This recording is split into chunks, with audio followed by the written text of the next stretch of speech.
Why did you become an ornithologist, and what did you do to become one?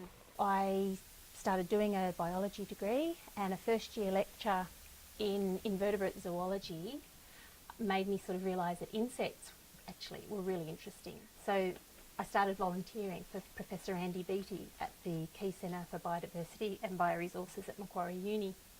And I did that for a couple of years until they offered me a full-time job.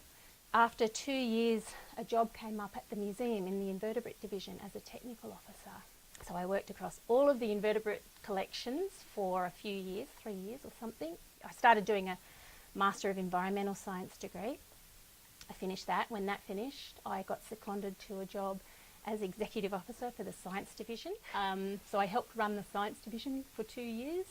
Then when that finished, I went back to being a technical officer, but this time I crossed the taxonomic divide and they put me into birds. And so now I am acting collection manager. What kind of specimen of Antarctic birds does the Australian Museum have? And is there any research currently being done on these birds? Well, we have a lot of different kinds of specimens. So we have study skins like this one.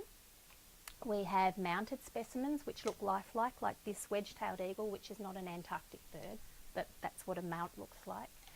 We have skeletons, we have eggs, we have tissue samples, which is parts of the bird stored in ethanol or frozen for DNA analysis.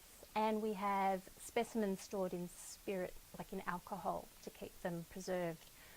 Of all those specimens, we have a lot of different species that are found in Antarctica. So we have all the penguins that are found there. We have albatrosses, a whole lot of different species.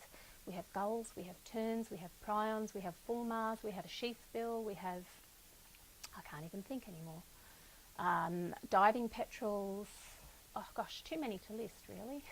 We've actually got over 700 specimens that were collected by Sir Douglas Mawson as well on some of his Antarctic expeditions, and they're pretty special, like that emperor penguin. Whenever I think of birds living in Antarctica, I think of penguins. How many different species of penguins are found in Antarctica, and what species is the most common? There's the emperor penguin, there's the king penguin, there's the chinstrap, there's the gentoo, there's the adelie, there's the rockhopper, and the macaroni penguin. And if you follow some people who split another group out from the macaroni penguin, then there's also a royal penguin.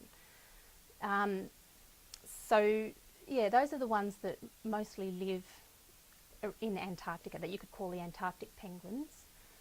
The most common one, yeah, that's a hard question. I've read reports that it's the macaroni penguin, that there's about 11 million breeding pairs. Are birds living in Antarctica different to birds found in other parts of the world?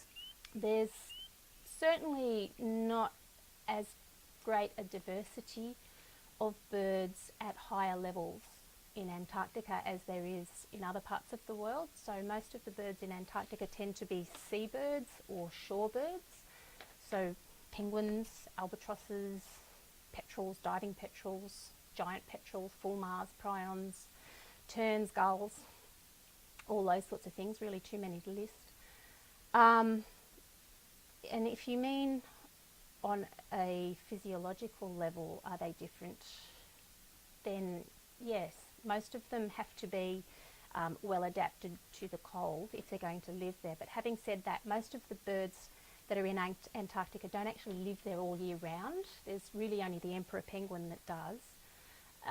That lives there on the pack ice all year round, pretty much. The rest of the birds are either breeding around the coastal the coastal fringes or on the subantarctic islands, or they're vagrants, which means they only visit sort of occasionally, or they sort of accidentally end up there, or they feed around there, they'll migrate there and then they'll go away somewhere else.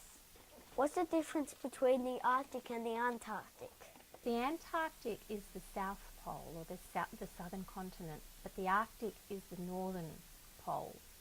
And I suppose when people think about animals in the Arctic and the Antarctic, they think straight away maybe of penguins and polar bears, but there's a difference between the animals you find in the Arctic and the Antarctic. So you're only going to find penguins in the Antarctic. You won't find any penguins in the Arctic. But you'll only find polar bears in the Arctic. You won't find any polar bears in the Antarctic.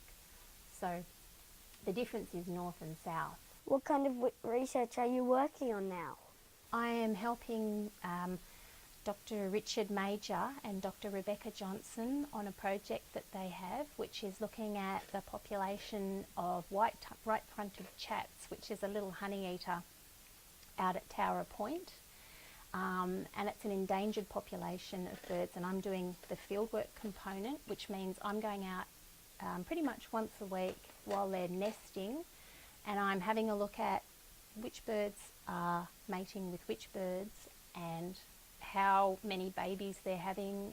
We're putting bands on the babies so that we know how many survive and how long they survive for. And this has been a project running for, well, I've been working on this since 2009, and hopefully we will get funding to continue it on next year as well.